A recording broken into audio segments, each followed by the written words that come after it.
Hello everyone, and welcome back to another video here on Switch City. I'm your host, Bruce Veliz, and in today's episode, we're going to be doing another one of our NBA offseason breakdown and season previews, looking at each individual team gearing up towards the 2025-2026 NBA season. And in today's episode, we're going to be diving in and exploring another team in this Western Conference, as we've been tackling those teams here recently. This one is going to be, as you can tell from the title and the thumbnail, the Dallas Mavericks, as after a weird turnaround from last year where they were in the finals just 2 seasons ago, traded Luka Doncic unsurprisingly to the Los Angeles Lakers at the trade deadline, missed the playoffs but won the draft lottery and have wound up with the number one overall pick in Cooper Flagg to now lead their new regime. So a lot has changed for the Dallas Mavericks in these last couple of months, and we're going to be breaking down all of that here. So without further ado, let's dive into it. So like I went over in the introduction, the Dallas Mavericks have had a very, very crazy turnaround from just 2 seasons ago, where just legitimately not even a couple years ago, they were in the NBA Finals and they lost to the Boston Celtics 4-1. Obviously, a disappointing season, but one that had some great turnarounds as they made some great second half of the move trades, bringing in guys like Daniel Gafford, adding PJ Washington, and really solidifying their core. And it looked like the Dallas Mavericks with young Luka Doncic could kind of take those reins. But as we all know, the Mavs traded Luka Doncic for Anthony Davis. And even though Anthony Davis is still a top-tier player across the league, one of the league's best interior big men, we all know he's not at the level of Luka Doncic, with obviously the age range and stuff like that as well. But when talking about the Dallas Mavericks, the main piece that's coming into this year is definitely going to be Cooper Flagg. Obviously, like I mentioned, selected first overall in the draft this year, and someone that has had a lot of eyes on him dating back to high school. So let's look over the Dallas Mavericks and look at their additions, who they signed, brought in, drafted, and then we'll look at who they lost and who's on this depth chart. As you all know, we always dive into the additions first, so let's get into that.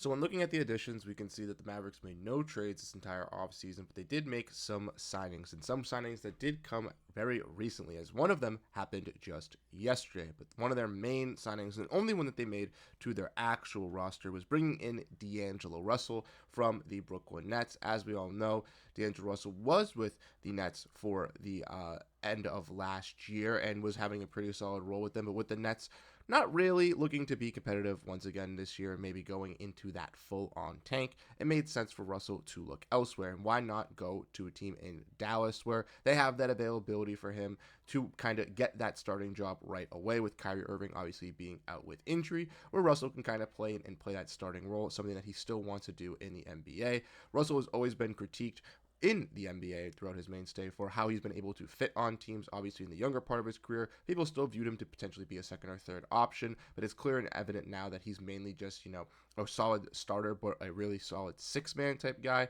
And I don't think at this point of his career, Russell wants to come off the bench. So finding a team where he can start is going to be key, and Dallas for that first half will be where he'll still be one, again, the better players coming off the bench for this team, still getting some starter minutes at the end there. Then next, we have some Exhibit 10 and 9 contracts. If those have come into play with Dallas, they still have their roster full at this moment, but these players still could find a way to get a roster spot here. And those players obviously are Jeremiah Robinson-Earl, Delano Banton, and Dennis Smith Jr.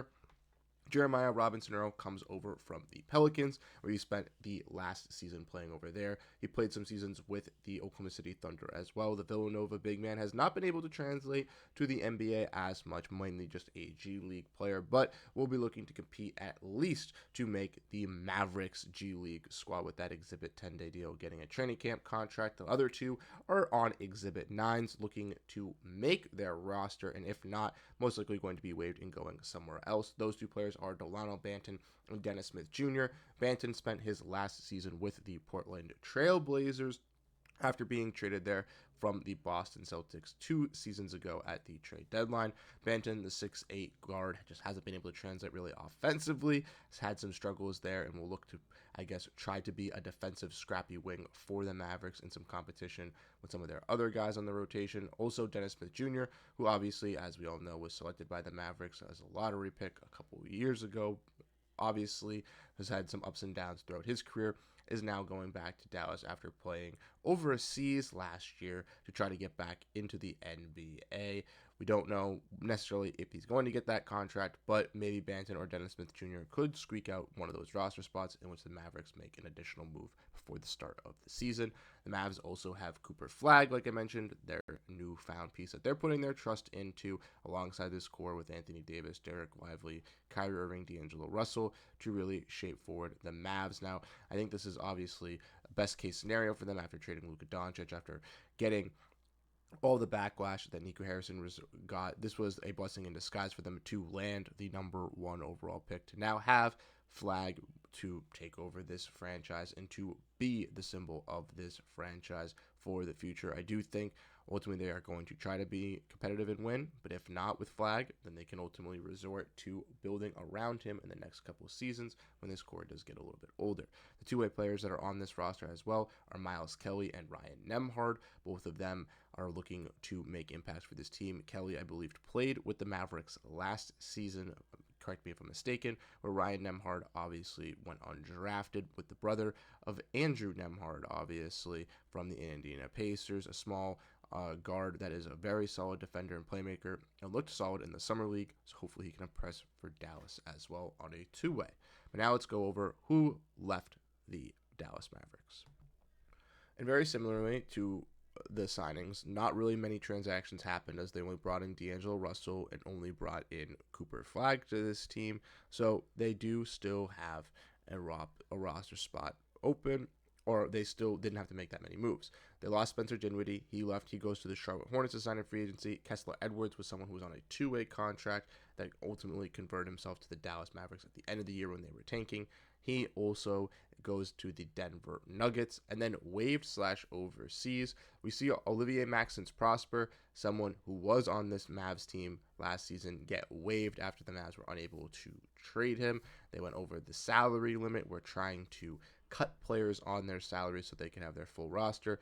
To bring Dante Exum in, they had to let go of either Jaden Hardy or Olivier Maxence Prosper. They chose to let go of Maxence Prosper.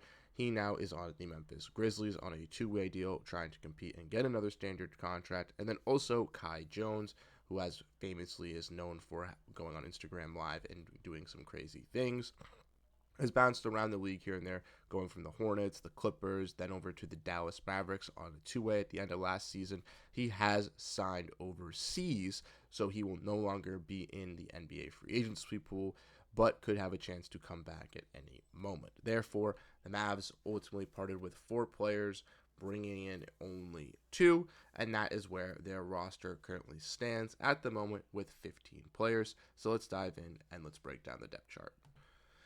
So looking at this depth chart, obviously with injuries into play to Kyrie Irving, he's not going to be starting. But as you know from all these videos, or if you have been watching these videos, that's where we break this off of. We base this off of not what the starting lineup is to start the year, but with the full roster, what I ultimately think is going to happen. The only one that wasn't was the Blazers, because Damian Lillard is expected to be out the entire season. With everybody else, they are expected to at least be back for the at least some point, so they are going to be mentioned.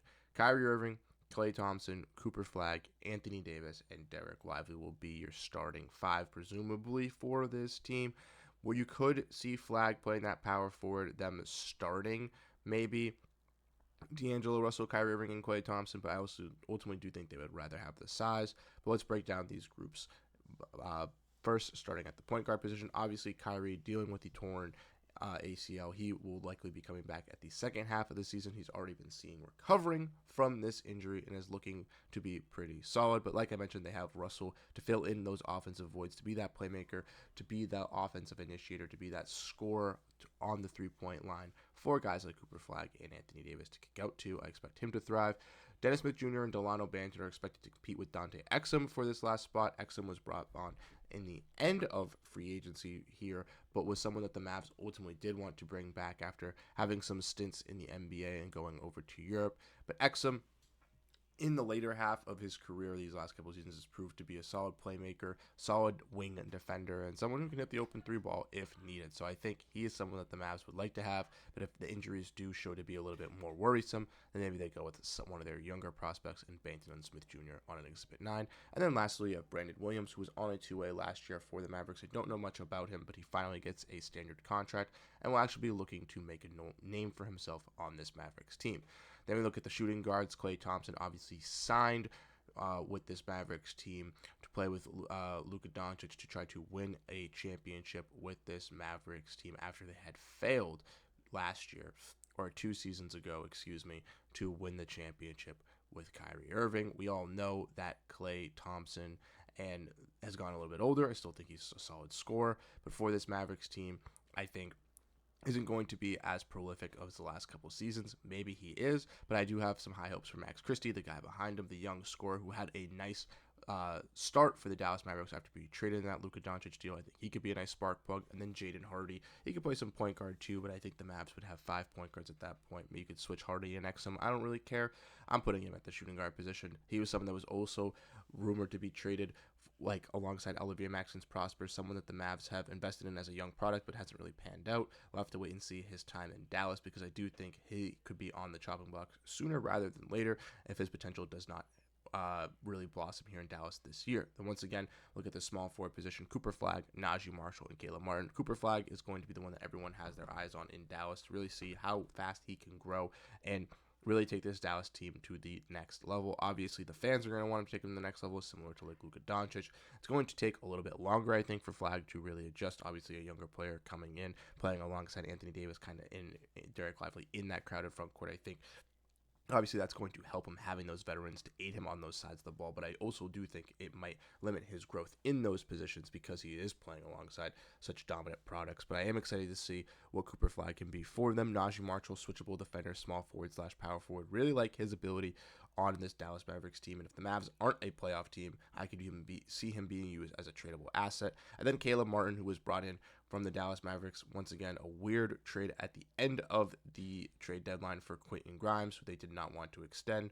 We all know Quentin Grimes had that great year, second half of the year with the 76ers. Caleb Martin, not so much with the Dallas Mavericks being that veteran wing defender. Hopefully he can bounce back this season, but could once again find himself to be an albatross contract on this Mavericks team in this rotation. Then we look at the power forwards and the centers, the front court here. Anthony Davis, starting power forward. We all know he wants to play that power forward position, and with them having Lively and Gafford, he most likely will be able to, being able to stretch the floor, being able to be that dominant paint beast that we've seen the last couple of years as a rim return in Anthony Davis. And then PJ Washington, another wing that they've had, someone that just recently got extended as well after being mentioned in some quick but unreasonable trade discussions over the off season. But with his new extension, he is now locked up down in Dallas and seems to be a vital piece of this new core for the next couple of seasons after being traded from the Charlotte Hornets and not looking like that panned out superstar that he was drafted to be. And then lastly, in the front court, Derek Lively, obviously a couple seasons ago, was drafted and selected with the 10th overall pick. He has risen in, ultimately shattered expectations at that center position so fastly for the Mavericks team as a lob threat, as a shot blocker. He is just really all that. And then you have Daniel Gafford, who's the veteran, who kind of complements that. Once again, Gafford dealing with injuries to start the year, so he will obviously be coming off the bench, but most likely would be coming off the bench for the Mavs anyways. I also think that he's someone that could be traded in the next couple of years with Lively being so effective. I don't necessarily know if the Mavericks are going to need Lively and Daniel Gafford in the next couple of seasons, and ultimately if they do start to look a little bit weaker, look a little bit younger, I think moving off of a guy in Daniel Gafford at the price value he is right now would be a smart move for the Mavericks. And then last but not least, Dwight Powell, the longest tenured Dallas Maverick, the man that has not been able to leave, and just an injury-riddled protection, or not an injury-riddled, excuse me. He is the injury protection center. He is the guy that is going to be the last-ditch effort, last-ditch call for this Mavericks team within this front court, with it being so stacked, with even Cooper Flagg and Najee Marshall being in play that power forward position. But Dwight Powell does hold some love to those Mavericks fans' heart, so you have to show him respect. But lastly, where do the Dallas Mavericks fall within this Western Conference? This arguably might be a shocker to most of you and might come to as a surprise, but I ultimately have the Dallas Mavericks finishing 9th, just above the Phoenix Suns, Memphis Grizzlies, Blazers, Pelicans, and Jazz, but not atop of the other teams here in the West. I do think that Kyrie Irving is going to come back, and when Kyrie Irving does come back, this team is going to be very solid. And then you add on D'Angelo Russell, Klay Thompson, Max Christie, Cooper Flagg, Najee Marshall, Anthony Davis, PJ Washington. This team has at least 10 players deep that it can play, maybe even 11, and that's just going off of guys that I feel confident in. There are some other players within this list, right, that I still think could blossom, could be a little bit better, and if not, then the Mavericks have the ammo to flip them at the trade deadline. Now, with this being said, obviously the Mavericks are still a play-in team, and I don't necessarily know if they're going to rise into the playoffs. They may still fall out, but I do think they are better than these teams for these reasons. The Suns, ultimately, I think could be in a little bit of a toss-up here, but with the Dallas Mavericks just having some more name power, Anthony Davis being that dominant beast down low, I think they're going to be able to handle the front court issues that some of these teams in the West will struggle with if they run into some injuries. The Grizzlies, I think I said in that video, are going to be the injury-riddled team out in the West here, unfortunately. The Blazers, I just think, are a little too inexperienced. And then once again, the Pelicans and Jazz just don't have enough talent, I think, to compete with the Dallas Mavericks here every single given night. And that's why I think the Mavericks are finishing ninth. Now, they're not on the top 8 because I do think the teams above them just mesh a little bit more, have those veteran-ready names, and this is a gauntlet, right? The West is a gauntlet this year. They are teams that are getting tougher and tougher every single year, and teams that are ultimately adding on to their great cores already to make them even more lethal, which we've seen this offseason. So ultimately, Dallas does fall a little short, coming in at 9th here in the West. But this is my breakdown for the Mavericks for this offseason. So I'd love to know your thoughts down below in the comment section, what you guys ultimately think on the Mavericks, and if you think my takes are right or wrong. Once again, we'll be breaking down every single team leading up to this season. But with that being said, the content will not stop, as we'll have multiple types of videos and other NBA jazz coming out on the channel throughout the season. So if you want to stay up to date, hit the subscribe button, let me know your thoughts, and I'll catch you guys in the next one. Have a great rest of your day, and peace out.